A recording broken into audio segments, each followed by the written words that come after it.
Hari ini kita akan melanjutkan pembahasan logika fazi kuliah kita yang seharusnya ini pertemuan 6 ya. Saya tulis di situ pertemuan 6. Hari ini kita akan belajar relasi fazi.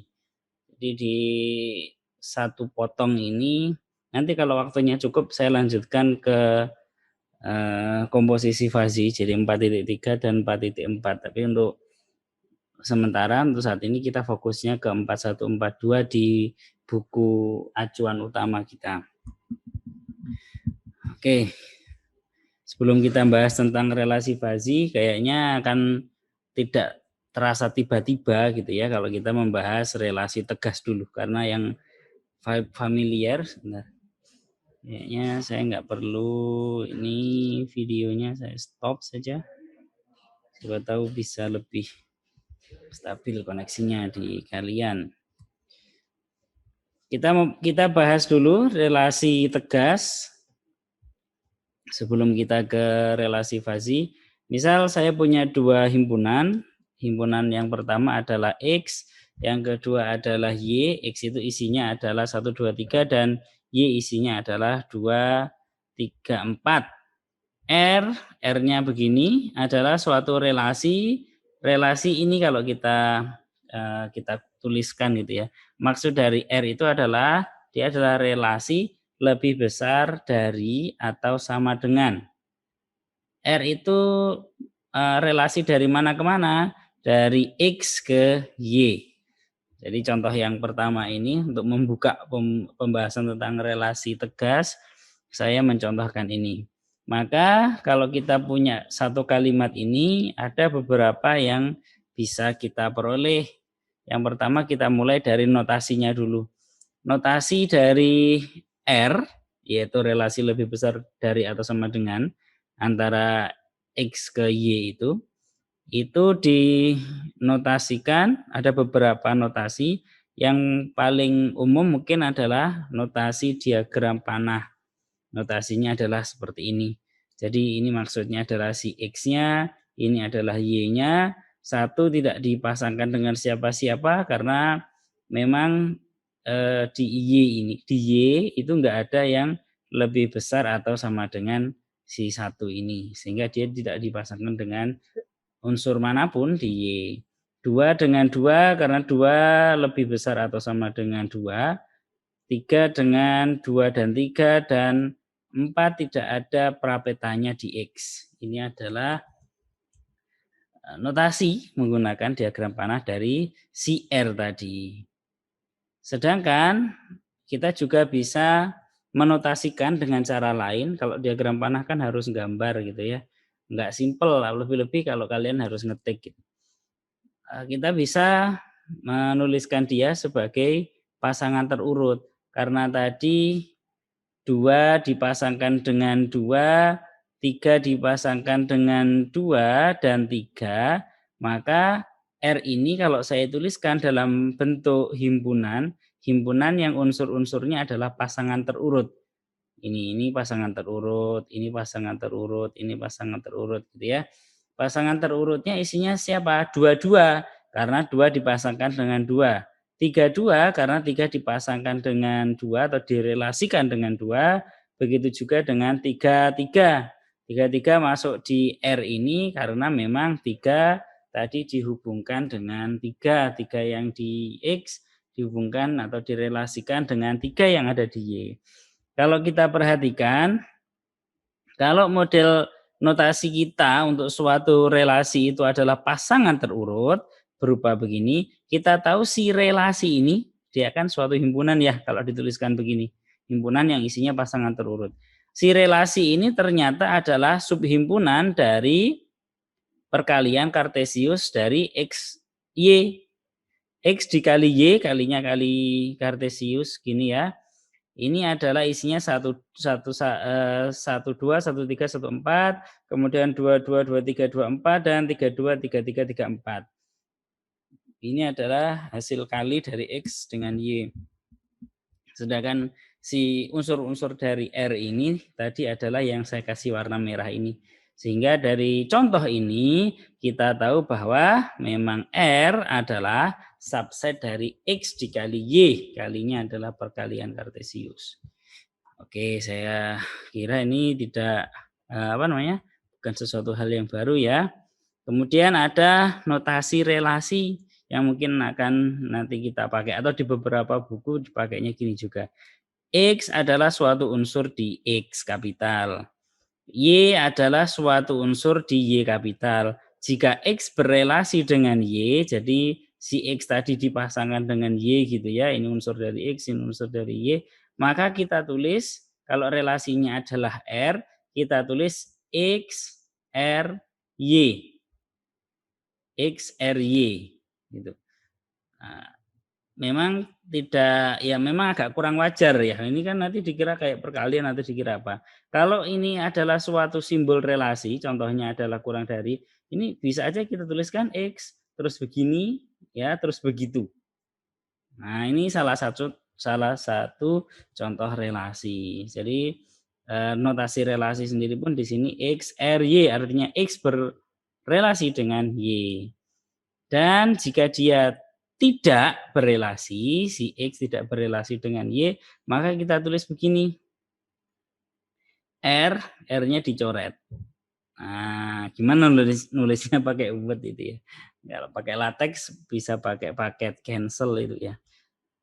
Dan dari contoh yang tadi, contoh yang pertama ini tadi, X-nya 1, 2, 3, Y-nya 2, 3, 4, R-nya relasi lebih besar atau sama dengan, maka kita peroleh 3 tidak berelasi dengan 2, karena 3 berelasi dengan 2, karena 3 lebih besar sama dengan 2. Sedangkan 2 tidak berelasi dengan 3, karena 2 tidak lebih besar sama dengan 3, dia lebih kecil. Oke, itu notasi relasi. Mudah-mudahan nggak ada masalah sampai sini. Ada juga yang menotasikan, dan ini sesuai kebutuhan ya. Kenapa sih kok dikenalkan notasinya kok banyak sekali? Kan salah satu aja sudah cukup. Di beberapa tempat kita akan menggunakan yang ini, di tempat lain kita akan menggunakan yang ini gitu ya, sesuai kebutuhan. Lagi soalnya sekarang agak sedikit saya ubah. Si X itu adalah Y, jadi misalkan saya buat dia adalah 1, 2, 3 seperti ini. Nah, jadi X-nya isinya 1, 2, 3, Y-nya isinya 1, 2, 3.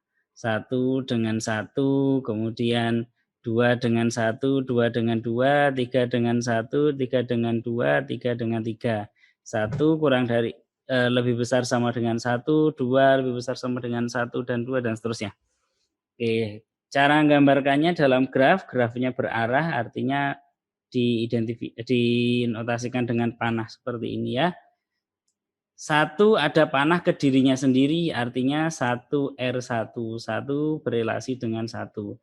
Kemudian dengan siapa lagi 1? 1 tidak dengan siapa lagi sudah selesai. Kemudian 2 dengan dirinya sendiri dan 2 dengan 1 makanya arahnya ke sana panahnya. 3 dengan semuanya, dirinya sendiri, ya ke 1, ya ke 2. Dia berelasi dengan semuanya, sesuai dengan yang tadi. Ya. Kesemua notasi ini maknanya sama ya, maknanya dia merepresentasikan suatu notasi R yang sudah kita definisikan di atas ini tadi.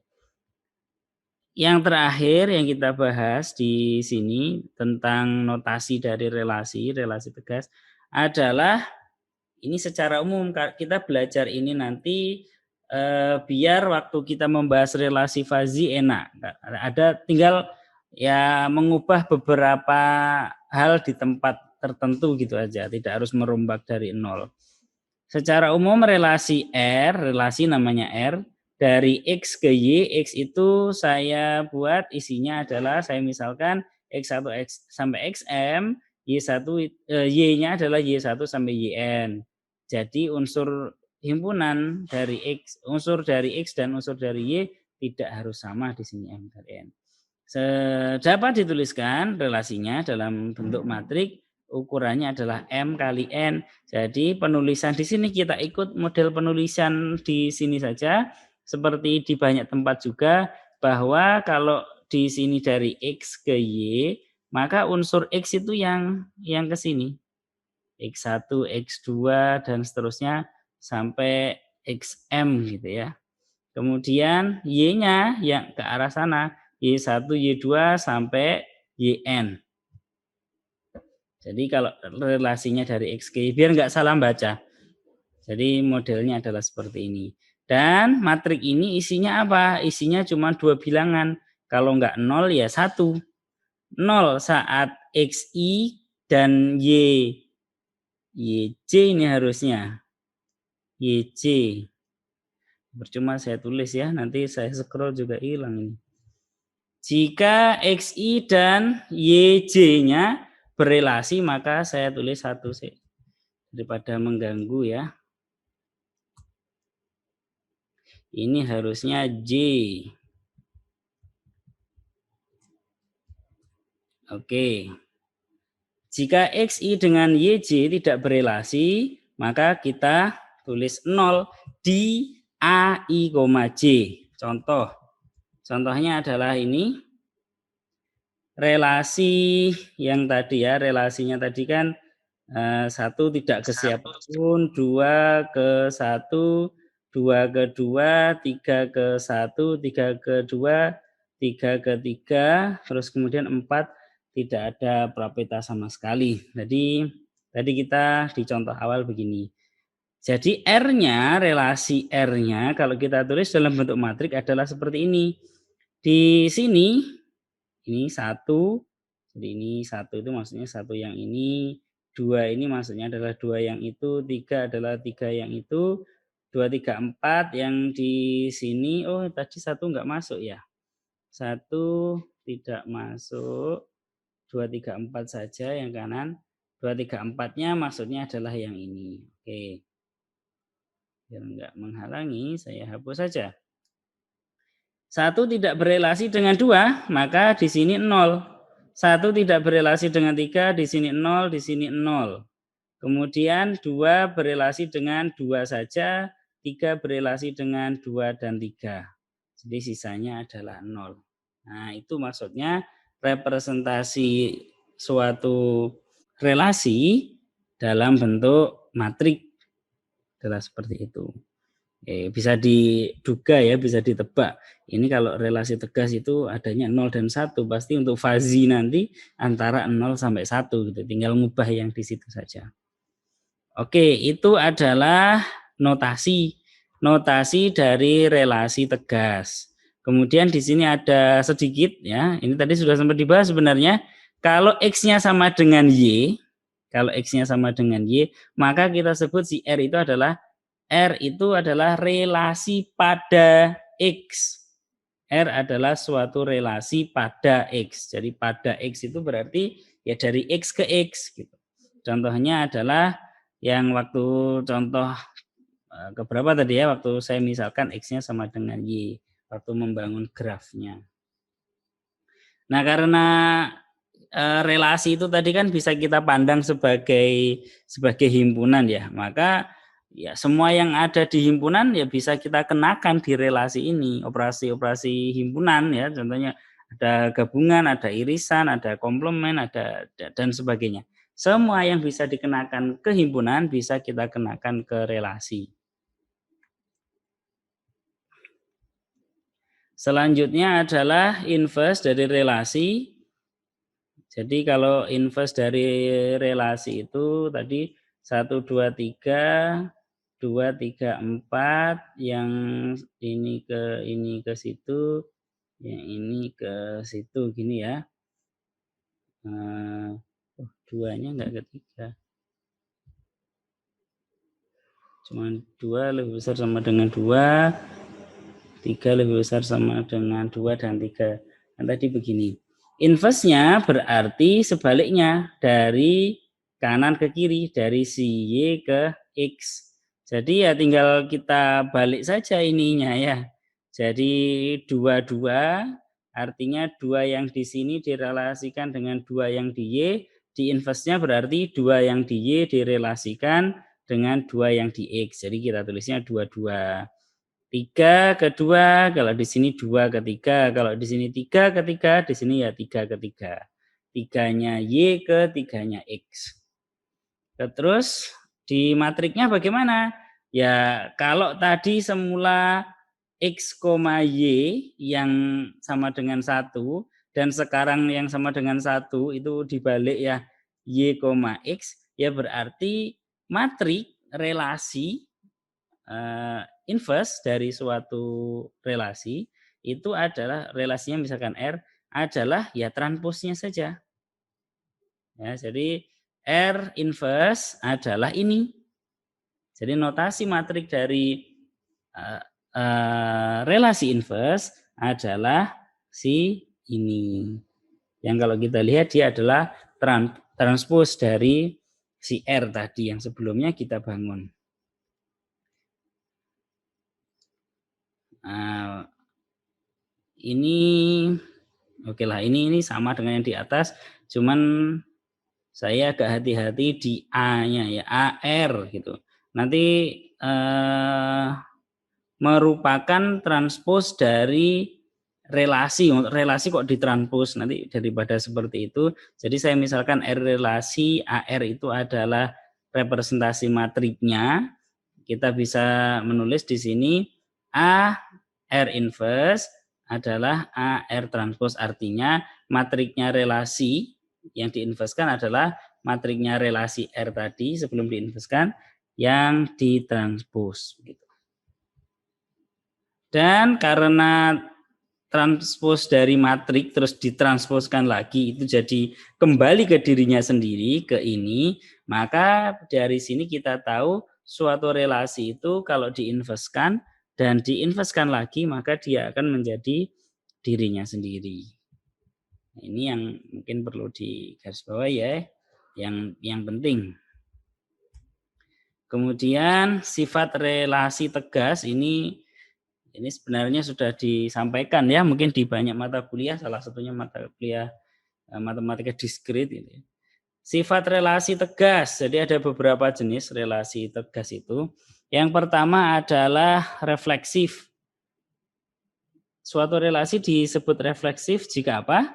Jadi kita punya si R ini adalah suatu relasi pada X, karena dia begini, dari X ke X. F dikatakan refleksif jika dan hanya jika X, X ada di R.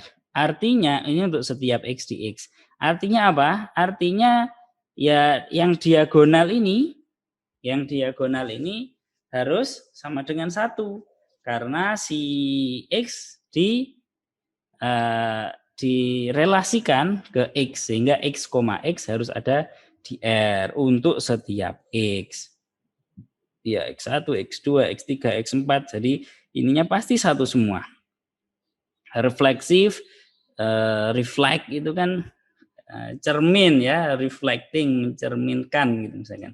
Reflect. Jadi ada hubungannya dengan cermin. Jadi ya yang di sini, yang sumbu cerminnya ini, Mas. Ini saja yang diperhatikan diagonalnya.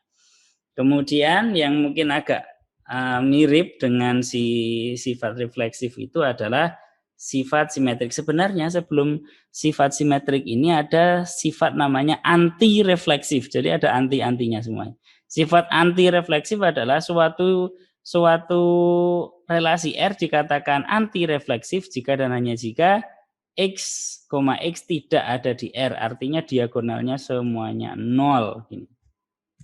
Tapi nggak masuk pembahasan kita. Setelah kita membahas yang refleksif, kita membahas yang simetrik.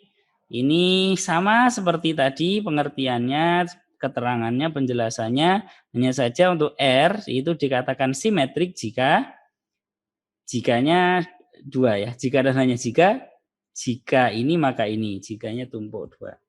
Jika X, Y ada di R, maka Y, X ada di R juga. Jika X direlasikan dengan Y atau berelasi dengan Y, maka si Y juga harus berelasi dengan X. Kalau kita gambarkan matriknya, maka dia matriknya dicerminkan terhadap diagonalnya.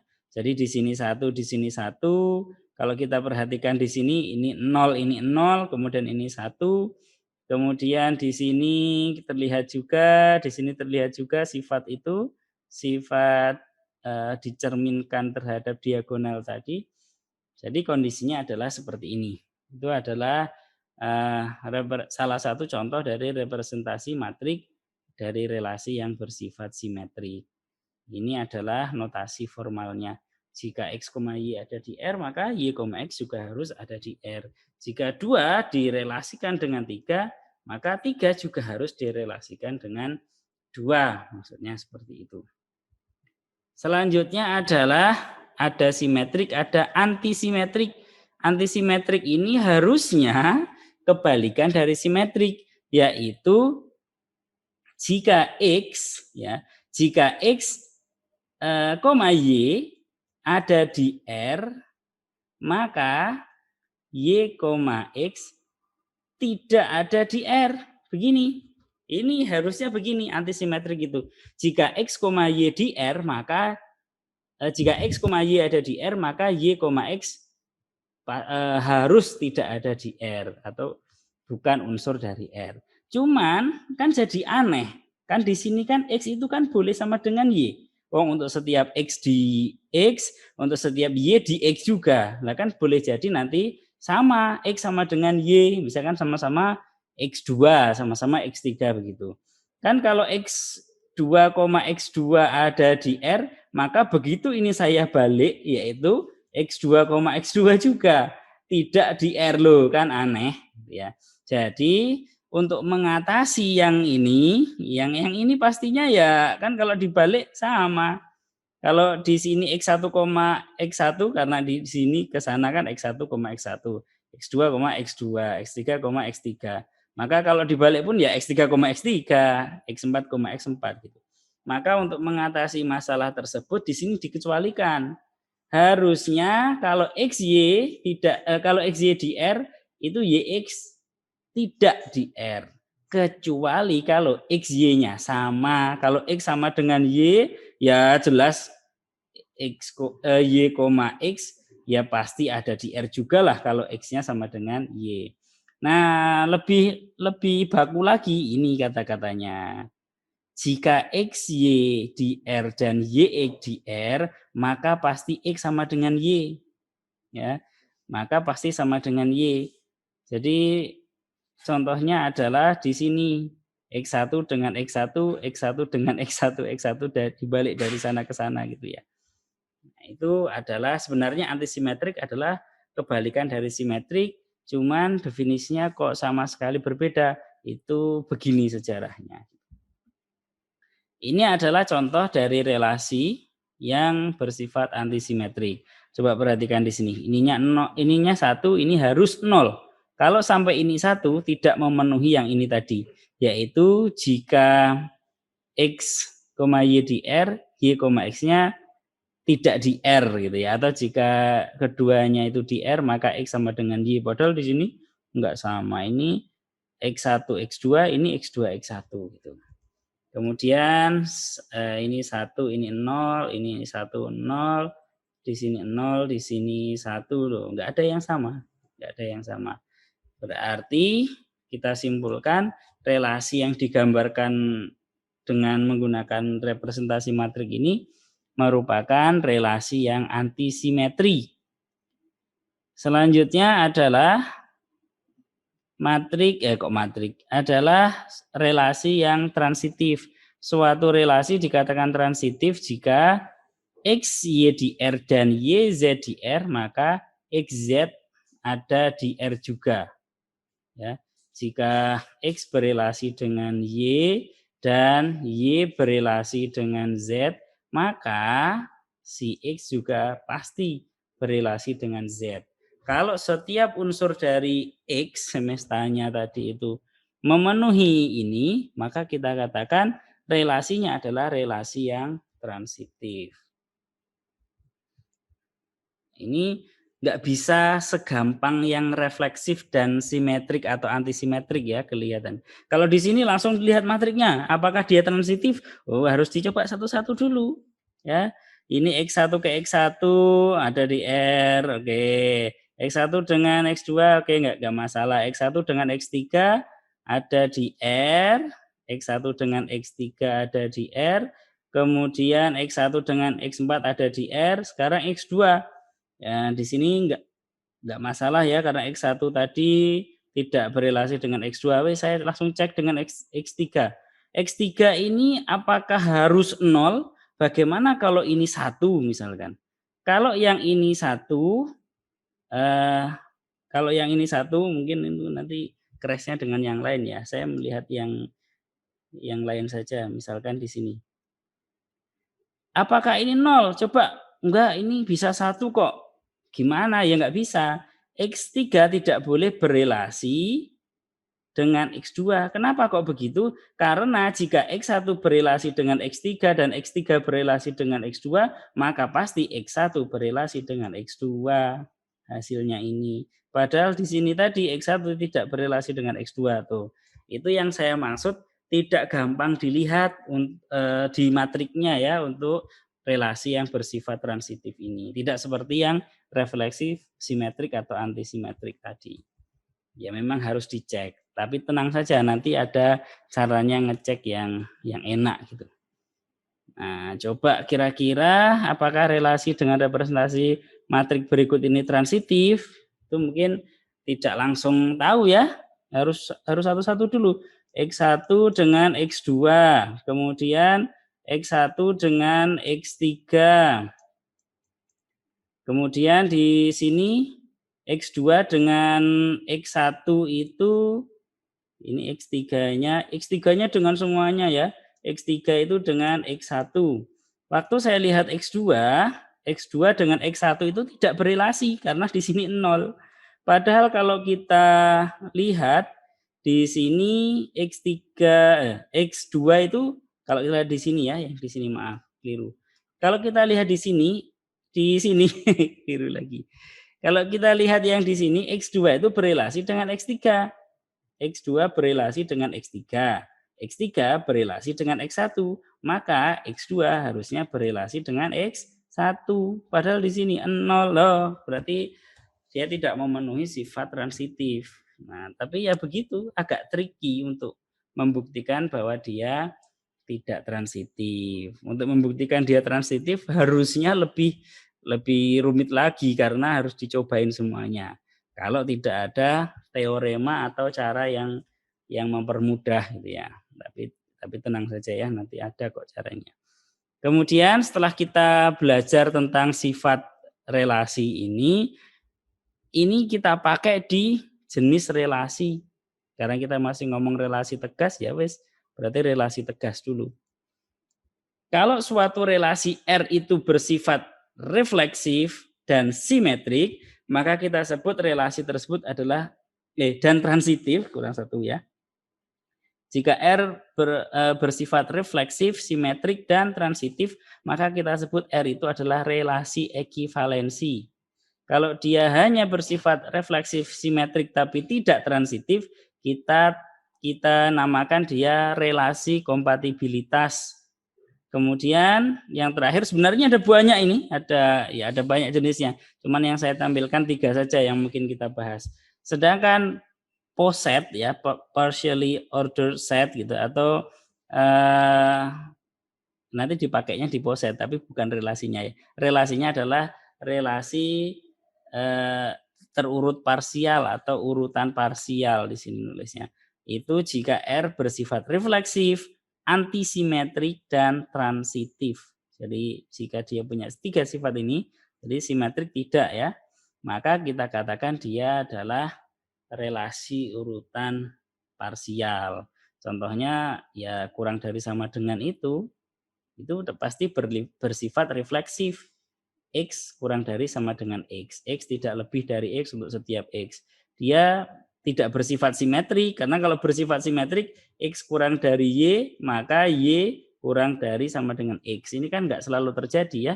Ini terjadi hanya jika X sama dengan Y. Nah, kalau begini itu hanya terjadi jika dia X sama dengan Y, maka kita sebut antisimetrik yang kayak gitu.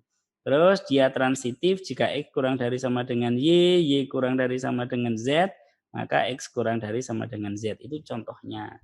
Contoh relasi urutan parsial. Kemudian komposisi relasi tegas. Ini masih di relasi tegas ya. Misal R1 relasi dia. Dia adalah subset dari X kali Y.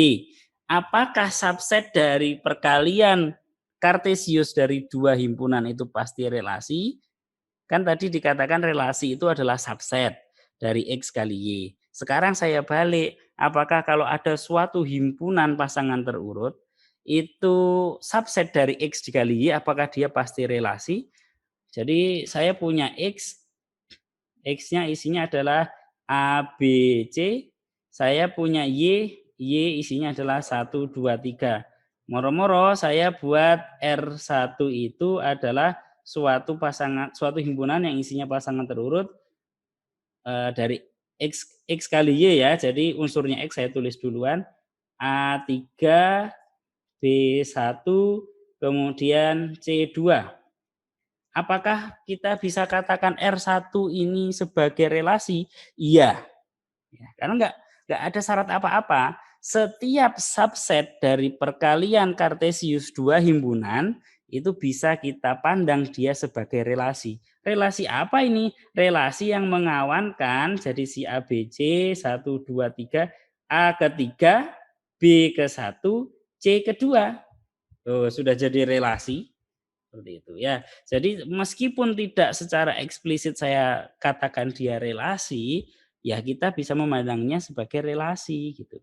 Misal R1 X kali Y, R2 subset dari Y dikali Z. Mereka berdua adalah relasi tegas. Di sini sudah bukan ditegaskan, bukan dari kata tegas ini ya.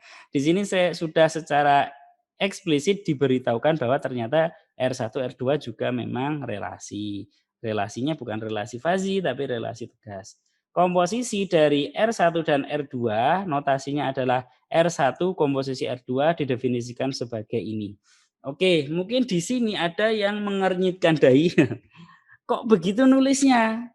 Biasanya kalau saya punya himpunan A, B, C, kemudian ini adalah F, di sini adalah G, maka komposisinya dari A ke C itu dia adalah G komposisi F. Jadi G-nya saya tulis duluan. Kenapa? Karena ini nanti bisa ditulis G, F, X begini. Jadi G komposisi F dari X itu adalah G, Fx. Jadi X dikenakan ke F, kemudian Fx-nya baru unsur dari domainnya G. Kenapa kok ini enggak R2 komposisi R1? Nah, di sini konsepnya sama, cuman notasinya memang seperti itu. Jadi diterima dulu saja ya, diterima dulu bahwa R1 komposisi R2 itu adalah suatu relasi dari X ke Z, bukan Z ke X, meskipun nulisnya begitu dulu. Seolah-olah dikenakan, kalau kita nulisnya seolah-olah begini, berarti dikenakan ke R2 dulu baru R2X-nya ke R1 seolah-olah begitu kalau kayak di analisis real misalkan. Cuman di sini tidak seperti itu. Ada alasan yang sangat penting kenapa dituliskan seperti ini. Ya, alasan itu salah satunya adalah nanti ternyata kita bisa main-main sama matrik relasi.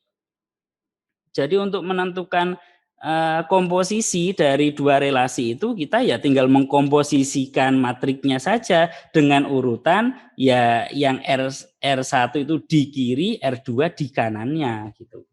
Nah itu ya kalau misalkan ada yang tadi langsung kok begitu ya pas tiba-tiba kok begitu cara nulisnya itu jawaban agak singkatnya begitu. Jadi si R1 komposisi R2 itu adalah suatu relasi dari X ke Y atau R1 komposisi R2 subset dari X dikali Y, Z bukan Y ya, Z. Sedemikian sehingga XZ itu unsur dari ini. Jika dan hanya jika terdapat Y sedemikian sehingga XY ada di R1. Lah kalau nggak ada Y yang memenuhi itu, nggak ada Y yang memenuhi itu. Jadi X-nya ke Y, baru dari Y ke Z. Maka kita katakan di sini X berelasi ke Z di R1 komposisi R2. Lah kalau enggak ada Y yang memenuhi ini, ya enggak bisa ya. Jadi si X dia nggak dipetakan ke suatu nilai yang nilai tersebut dipetakan ke Z. Ya nggak bisa kita katakan X itu berelasi dengan Z di R1 komposisi R2. Jadi ini jika dan hanya jika ini ada Y yang seperti ini tadi. Y-nya adalah unsur dari Y kapital ini, sedemikian sehingga Y-nya di R1 dan YZ-nya di R2. Artinya X dipasangkan dengan Y dan Y dipasangkan dengan Z. Mudah-mudahan nggak terlalu berbelit-belit saya ngomongnya ya. Di sini ada teorema, misal R1 seperti tadi, R2 seperti itu, R1 komposisi R2 definisinya sudah saya sampaikan tadi, maka kalau kalian lihat seperti ini ya, hai, itu berarti bukan derajat keanggotaan kita nyebutnya, tetapi nilai karakteristik atau fungsi karakteristik. Kalau di Fazi kita menyebutnya fungsi keanggotaan, kalau di Tegas kita menyebutnya fungsi karakteristik. Kalau di Fazi kita menyebutnya derajat keanggotaan dari suatu unsur, kita di himpunan Tegas menyebutnya nilai karakteristik dari unsur. Nilai karakteristik ya berarti 0 atau 1. Kalau derajat keanggotaan 0 sampai 1. Nah, jadi 0 1-nya si matrik tadi untuk dia ini ternyata bisa ditentukan dengan ini. Maksimum dari suatu fungsi yang isinya ada 2, jadi f, a, b, a-nya adalah ini, nilai karakteristiknya x, y di R1, dan b-nya adalah nilai karakteristiknya y, z di R2. T-nya siapa? T-nya adalah suatu norma T. Kalau dihubungkan dengan yang kemarin, operasi himpunan Fazi kemarin ya, kalau norma S itu ya sangkut pautkanlah dengan gabungan. Nah, nanti jadi keingat gabungan ini diperumumnya jadi begini. Kalau norma T itu adalah irisan. Irisan itu biasanya dulu minimum, perkalian, terus ada beberapa kelas-kelas yang kemarin kita sudah bahas. Oke. Itu adalah komposisi relasi tegas. Jadi subbab 4.1 itu tidak sepenuhnya materi baru ya. Ini adalah review-review dari materi yang sudah kalian kenal sebelumnya, mungkin di mata kuliah lain.